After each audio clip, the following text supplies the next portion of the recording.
Hi everyone, this video I'm just going to binge play some Othello or Reversi against, I guess the strongest computer program in the world at the moment. I hope it will remain that way for some time. And I'll just play and give some documentary on how this project all started. I started writing my Othello program. Actually, Othello was the first major computer game that I wrote. Started on December 8th, 2011. What had happened was that I had a little bit of a dating disaster my second year at RIT, where I was working on my PhD, and I ended that relationship and regained my sanity, but I never met another girl.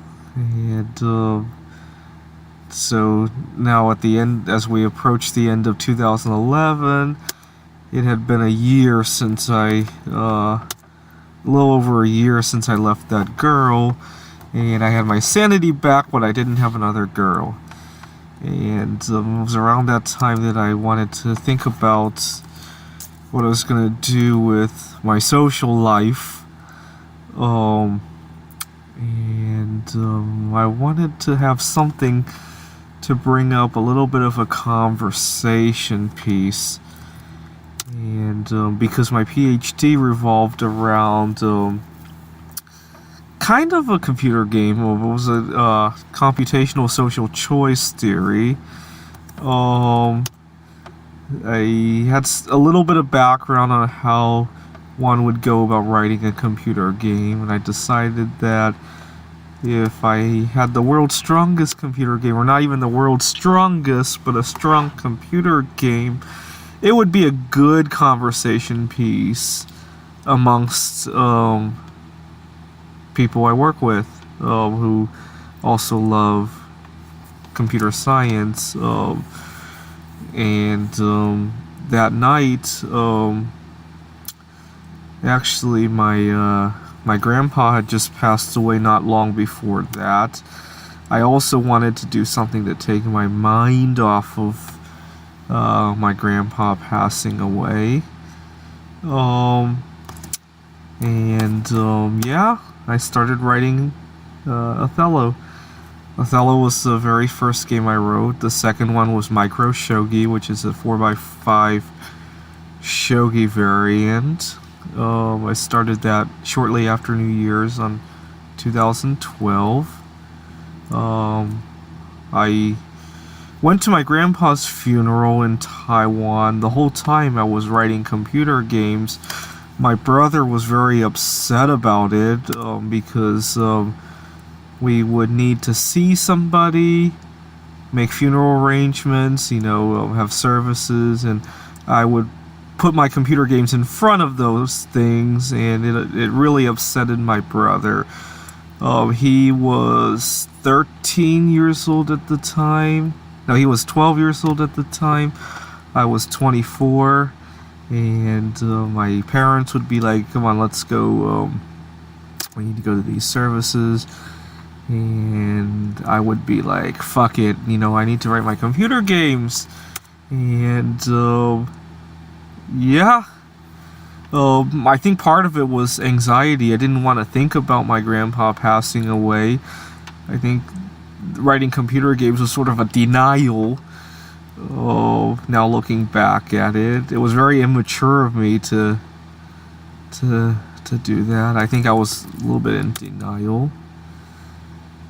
Anyways, it's my first game I ever wrote, and I competed in a tournament just last December, and I'm still improving upon this game, but now that it's number one, I find myself playing against as much as I can while it's still number one.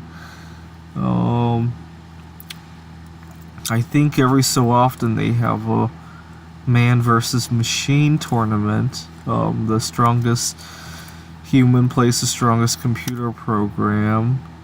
Hoping to enter that. As the machine side, of course, as you can see, I'm not playing too well. I think I'm going to lose this. I lose against my program 64-0 a lot. I'm hoping to gain some insight playing against my own program. I see some people spending like a fortune playing at these tournaments, especially for backgammon. It's so easy to drop a fortune playing backgammon because everybody wants to bet money. I mean, I could just sit at home playing against computer programs, including my own, but part of what I love about backgammon is the social aspect, but it's costing me a fortune! Oh, okay, now we're forced to give up a corner. So by the way, these numbers are the computer's estimate of how the final score will turn out. Plus being black being ahead and minus being white being ahead, and the number being how many checkers the computer thinks white or black will lead by at the final score. Minus 57. Oh. And this is how many moves. It's thinking 37, 38 moves ahead. And it thinks it's going to win by 54 checkers. So a little background on how the program works. The idea is to so at the very basic, it needs to think ahead, right? So it needs to know what its best move is relative to what our best move could be, and so on and so forth. This is called minimax, and everything is based on that. There are ways to simplify the minimax. If you think about it, on each position you might have 6 to 8 legal moves, and of 6 to 8 legal moves to the 10th power blows up. You're not going to search 10 ahead, so you need to cut some of the search tree.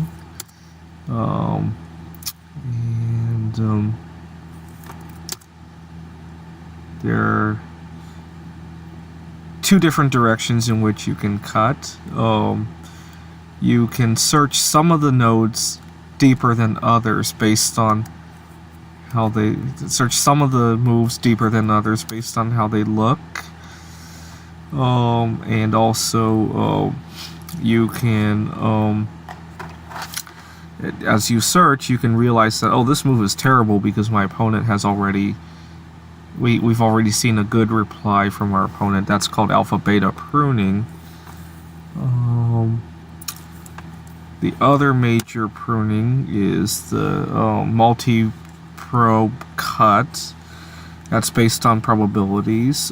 Basically, the idea is that if you're going to search 10 moves ahead, the result is going to be correlated with what happens when you search 5 moves ahead. And you can quantify that, and once you do, you can use some statistical analysis to say, if I search 5 moves ahead and it's already this bad, 10 moves ahead is not going to help us win. So let's play a game with the computer going first.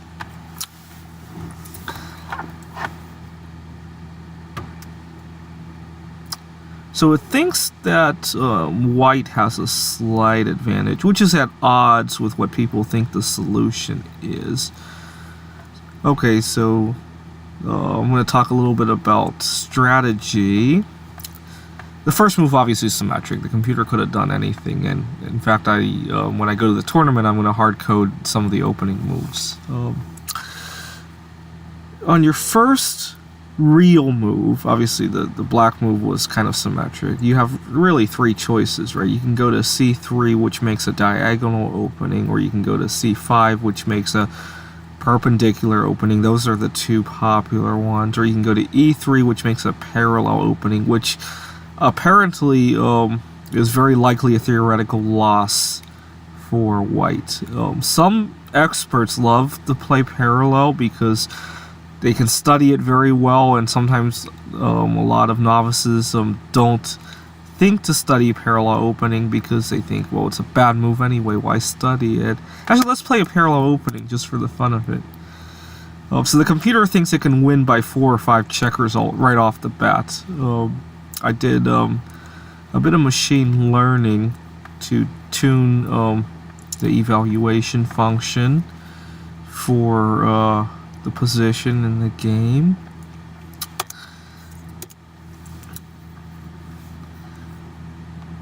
Actually, let me talk a little bit about how the machine learning works. One of the first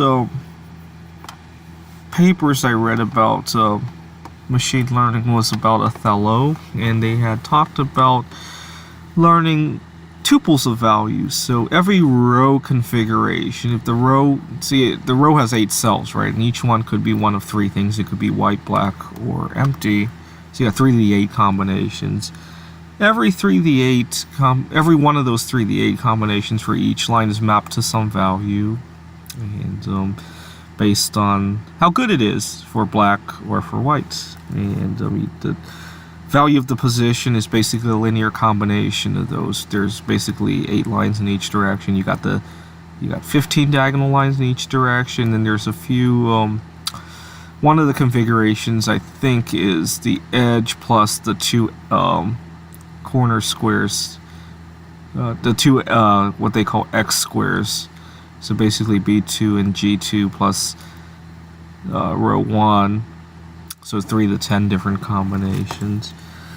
And there's a follow-up paper. Don't have the names on hand. Maybe I'll link it when I'm done with this video. It's a follow-up paper saying that on top of the edge plus X squares configuration, in the middle game, before any of the pieces are on the X squares or the corners, we're going to take this 10 cell configuration, B1, C1, D1, E1, F1, G1, and then plus C2, D2, E2, F2. Can't remember who wrote that paper or what else was discussed in it. But it was an inspiration that aside from edges, why don't we also look at the frontier of the pieces, right? Because if there's no pieces in the corner, if we walk up and look at the frontier, so the first see, one of the tuple configurations was a 3x3 corner like this from A1 to C3. But since there's no pieces in A1, or you go to B2, there's no pieces, why not look at this configuration during the middle game and see what it is? The other major discovery, if you will, when I was doing this with the machine learning, first of all, there's temporal learning, right? Reinforcement learning, where the machine learns the evaluation function against itself by playing many games, right? And what I discovered is that as the machine learning progresses, there are certain positions where the fortunes are rapidly changing, right? After black moves, it thinks it's way ahead. After white moves, it thinks it's way ahead, and so on and so forth. What I did is when there's noise like that, I let the computer do a tree search until it quiets down and learn that tree search value as opposed to the noisy value that comes after that. I'm working on a paper to describe all this. Hopefully I'll be giving a presentation at ICGA this summer. The idea is that you avoid a bunch of that noise in your evaluation function. As you can see, the evaluation function is very quiet. 9, 10, 11, 12. as opposed to in Zebra, one of the top programs, the evaluation function might start at 5 and then get a lot of noise until it steadies at 10 or 11. That's because the machine learning has already smoothed things out. And we're not losing too badly because apparently parallel opening loses by 5, and we made a few bad moves, so now we're losing by 10. Unfortunately, at ICGA we're going to be playing 10 by 10 Othello, and some of this stuff doesn't generalize very easily to 10 by 10. First of all, the idea I read from the other paper about using edge plus 2x squares and turning that into the edge configuration, B1 to G1 plus C2 through F2. This was 3 to the 10, right? When you go up to the 10 by 10 board, it becomes 3 to the 14, which is too big. It doesn't like to fit in memory, and a lot of weights to tune. The machine learning will take too long. And the other problem was the idea of using the tree search in the reinforcement learning. Haven't figured out why, but it's too slow when you go up to the 10 by 10 board. The positions don't like to settle down. Obviously, with the 10 by 10 Othello, your middle games last a whole lot longer, and a lot of the noise happens in the middle game. So apparently that was a bad move, because now we're losing by 14 or 15 pieces. We want to play toward the inside, so we're going to go C5. Oh, another bad move. Yeah, I plan to play against my program until I get a little bit better. Actually, I forgot to mention, part of the reason I wrote the game was that after my grandpa passed away, I hadn't even heard news that he had passed away. I knew he was sick. I knew he was in the hospital. But before I heard he had passed away, I saw his ghost. And he had told me to just go for it, you know. And because at the time I hadn't dated a girl for over a year, like I mentioned, and I didn't have anything to my name, and I wasn't sure what I was going to do to put something into my name on a social basis. And I was writing a computer game, Othello. I was just bored and writing an Othello game, and then my grandpa comes and says, go for it, you're gonna meet your future wife doing this. And obviously very skeptical, and I went online to see what you can do if you write an Othello game, like the world's strongest Othello game. And then I learned about the ICGA conference, and it's a long shot, you know, but I knew if I went to a conference, at least I'd have people to meet, you know, gain some exposure to meeting people. Otherwise, like my typical day, you know, I wake up, I go to work, I do whatever, you know, not a whole lot of opportunity to meet people, especially the field I'm working in. It's all men, and yeah, I have a conference to go to every year now, and I'll probably be going there for probably the rest of my life, the way things look like at the moment. In terms of the results, well, I have 4 gold medals to my name. Oops, I'm white. I was thinking I was black. D7. That was an okay move. Well, I'm hoping to also play Othello very well, because there's a tournament in Japan every year for playing Othello, not for computer Othello, for actually playing as a human. God, I hate to be racist on this video, but I love Japanese girls.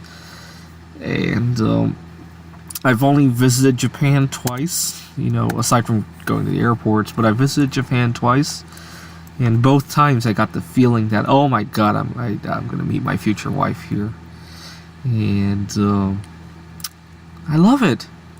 I didn't get that feeling going on vacation. Well, I guess I got that feeling in Poland as well. Japan and Poland. When I visited Poland just once. I hope to go back. Japan I visited twice, and all 3 trips I got the sense that my future wife is just around the corner. And yeah.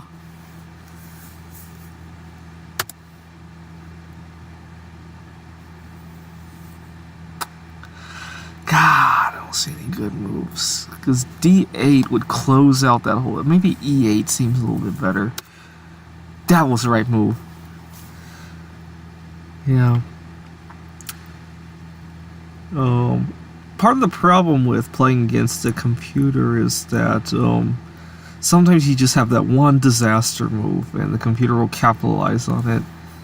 And I've had games where I was like, losing by 4 or 5 pieces, and then that one move I'm losing by 20-some pieces, and then I maintain that for the rest of the game. That's not unusual for me. Let's see, D2 will...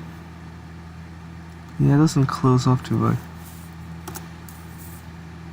Oh, I keep thinking I'm black. Okay, I'm white. That just goes to show how bad I am at Othello. But yeah, my dream is to be able to go to the World Championship of Othello, the human Othello, in Tokyo. And God, I keep thinking I'm black. This goes to show how my strength. Well, H7 is a disaster because he'll get the corner. Can't do that. F7 maybe. Ooh, not the best move, but an okay move. Anyways, yeah, I was in Japan for a day. I missed my flight actually on my way to Taiwan. I left the airport for the evening, went to a hotel in downtown. Well, actually went to an internet cafe in downtown Tokyo, and I just got a sense of actually talking to some of my future relatives. Maybe not my wife, but yeah. It's hard to explain. I got that feeling in Poland as well. I don't get that feeling here in Seattle. Not with the redneck Americans. I hate to be racist on this video, but I'm just speaking what I felt and why I want to play Othello professionally so I can spend some time in Japan. With some purpose, not just going there and sightseeing and, not having something to my name. Yeah.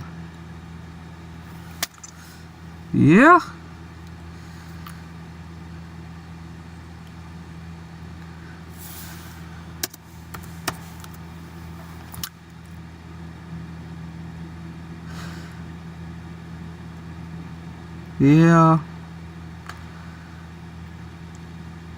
Yeah, unfortunately, I play backgammon as well. And one thing that annoys the shit out of me is that everybody who plays backgammon seems to be in it for the money. You can't play backgammon at any decent level without there being some money changing hands. At least here in the US. I don't know how it works in the rest of the world. And I was talking to one of my opponents at a tournament one time, and he explained to me that in order to play backgammon well, you need to invest about $100,000 to about $200,000, and he was like, get used to it. And God, all my trips to ICGA probably don't add up to that much, and that's just to play backgammon. And my heart just sank when I heard that comment. I was in New York one time at a backgammon tournament, and I was watching a game. These two people were very well dressed, and I decided I better go see what's going on. and one of the guys playing that game was like, please step away, this is $1,000 a point game. And keep in mind, in backgammon you have this thing called a doubling cube where the stakes can be raised, and it doubles 1, 2, 4, 8, and if each point is worth $1,000, and that cube gets doubled up to 64. That's a $64,000 game, and then you multiply that by scoring a gammon or a backgammon. That can get crazy. And my opponent was claiming that it takes $100,000 to $200,000 to learn backgammon. I guess so that you can then earn like $1 million off of other people. I guess that's the idea. It's kind of like a Ponzi scheme. I'm not going to participate in that. Well,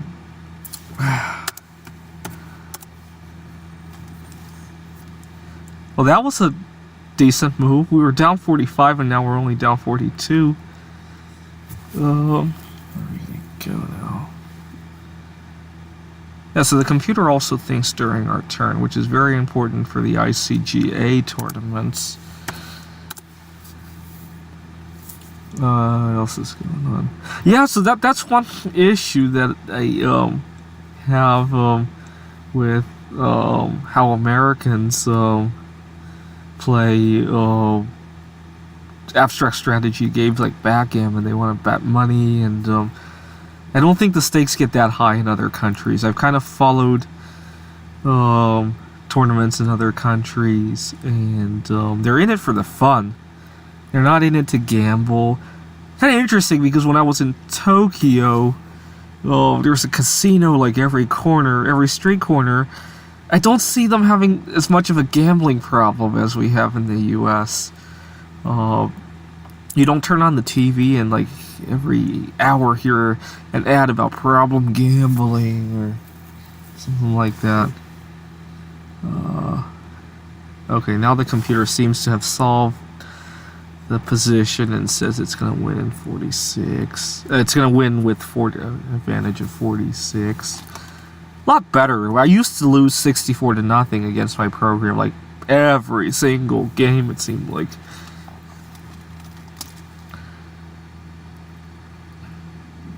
Yeah, it's our turn.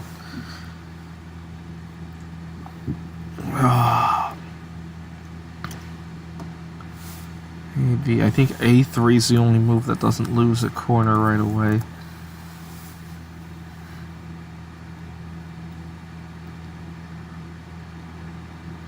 Where are we now? B6? Let's see if I can play the rest of this game perfectly, at least. Yeah, that was the right move. We're still losing by 46. Oh, maybe not. Oh, that was the wrong move. We're gonna go D1 maybe? Good.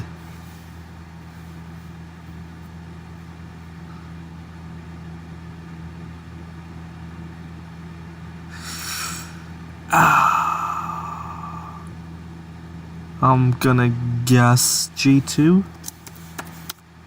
Oh, that was a bad move.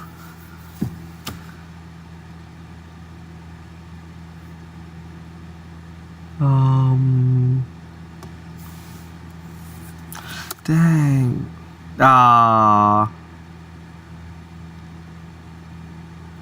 Dang it.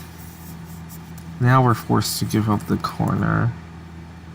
And we're losing by 56 pieces. So it's going to be...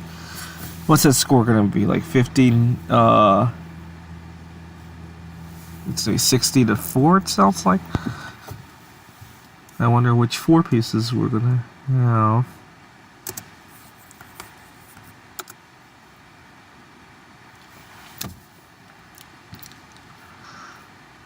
Oh, I forgot to mention, the first time I put together the program, this was, remember, 5 years ago now, and I ran it, and I just wanted to see what the computer's first few moves would be, just to see if they were reasonable. And the computer played a relatively bad opening. It played the fishhook opening, which is less than ideal, and my heart just sank, because that first program I had spent a week putting together, and I didn't know where I was going to go. I obviously never imagined I would actually go to ICGA. It was a dream at the time. I spent a week and pretty hard work. I mean, I wasn't sleeping, I wasn't eating well. You know, I almost had a few car accidents thinking about them while driving, and I was pretty ill at the end of that week from not sleeping and not doing anything well. And then the computer plays the official opening, and my heart just sinks because I put all this effort into it. I risked my life to do this, and it's playing a stupid opening that, you know, a really dumb program could play, and my heart just sank. But I didn't want to give it up because I had invested all that into it. I risked my life doing it seemed like. And I think that's what really got me going at the beginning, was that that first week I had almost killed myself writing. You know, had I not almost killed myself writing that game, I might not have put that much effort into it, because it would have just been that.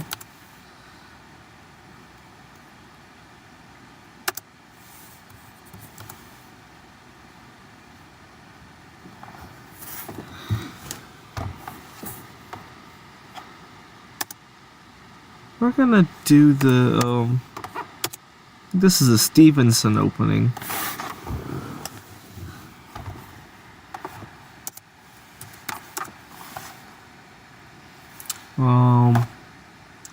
What else happened? Some highlights. I'm trying to think of some highlights of my 5 years writing computer games. I was on my way from, I like coming up with interesting names for my computer game ideas. They stick out and they motivate me to keep working on them. And I was on my way driving from Seattle to my family's home in Pittsburgh. When I was in Colorado, I was going through the Eisenhower tunnels, which is elevation 11,000 feet.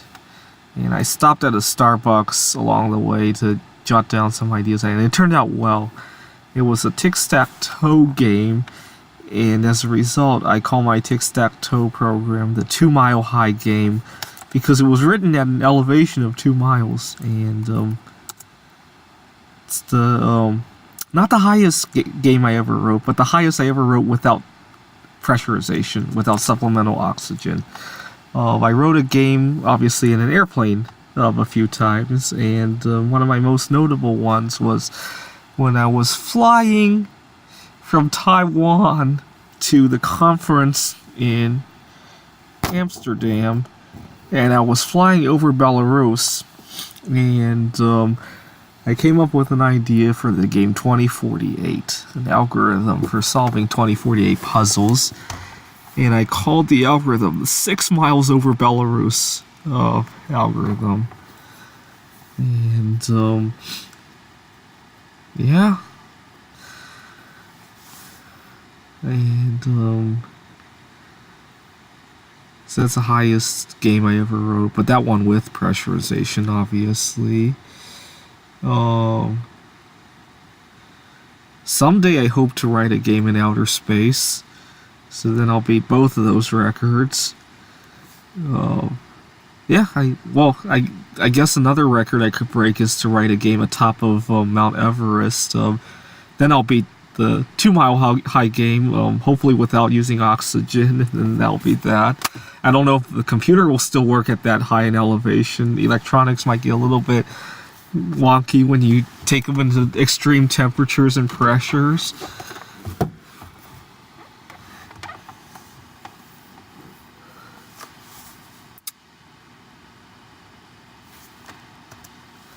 Let's see,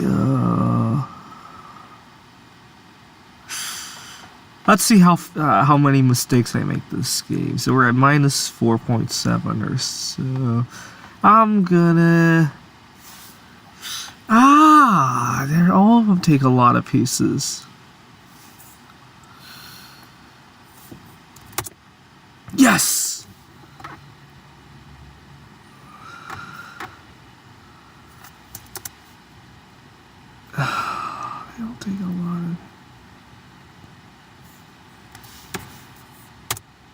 A little bit off. Not the end of the world.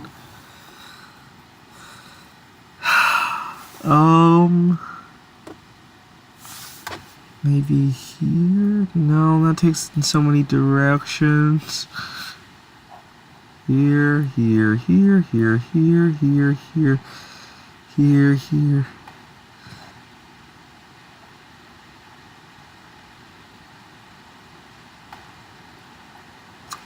To the edge, maybe?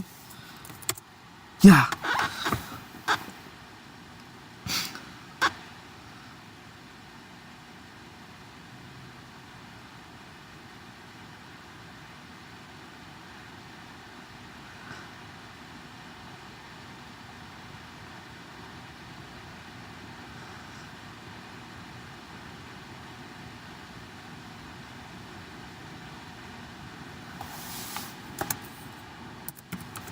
Oh, that was a bad move.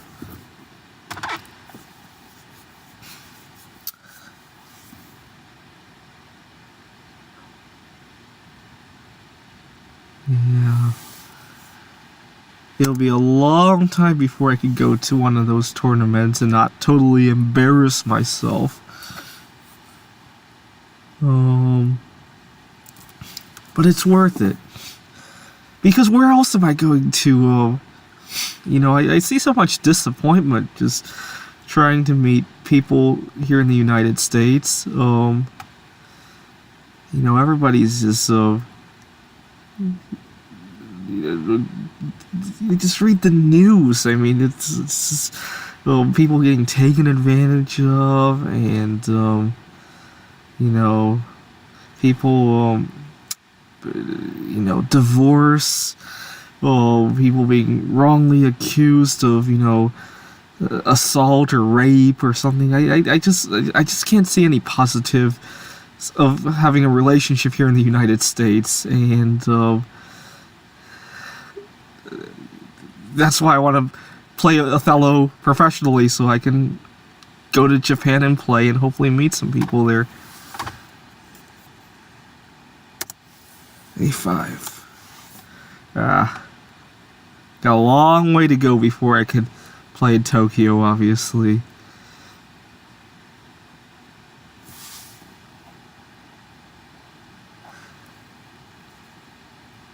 Yeah, I haven't dated an American girl for a few years now. I just don't see any positives. I mean, they're in it for the high, and not for the, to learn life experiences, like how, we're just so behind with all sorts of education. I'm not even talking about our schooling, but our education in general. We're just so behind, especially Japan and Eastern Europe.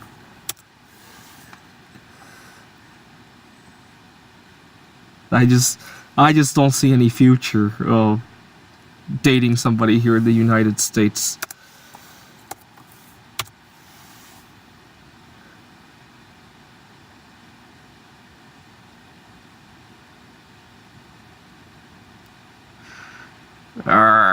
Now we have to take it F1.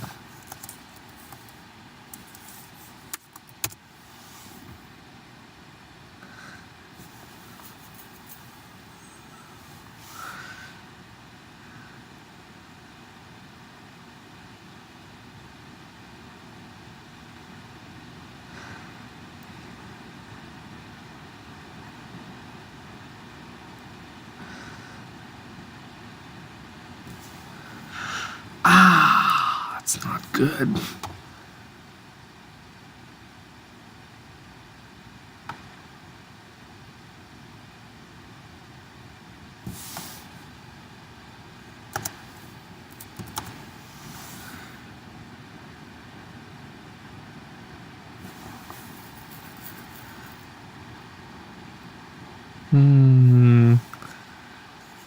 That gives us a chance to prolong things a little. Maybe go to the edge.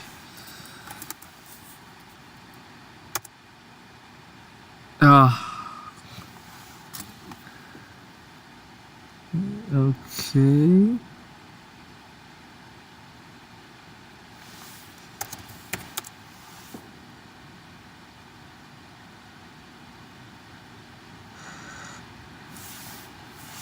Do we want to take that corner? I don't think so, because white could wedge. I guess that's the only thing we can do.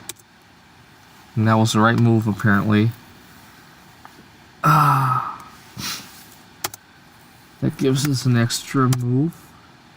So we're going to lose by 40. Let's see if we can keep this at losing by 40.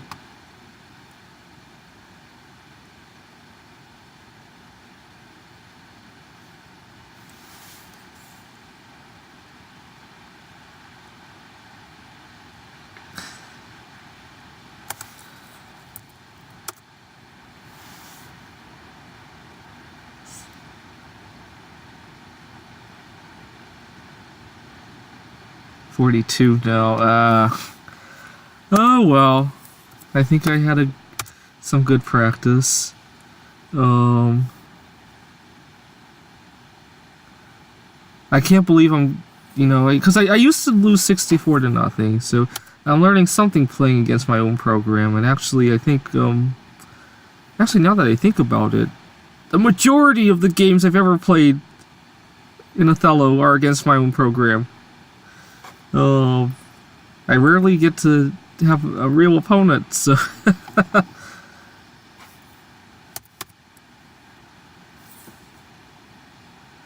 And I'm learning a lot playing against my own program. In a way, you could say I'm kind of self-taught playing Othello. Anyways, that wraps it up for my first Othello binge session. I hope you enjoyed watching. Thank you so much.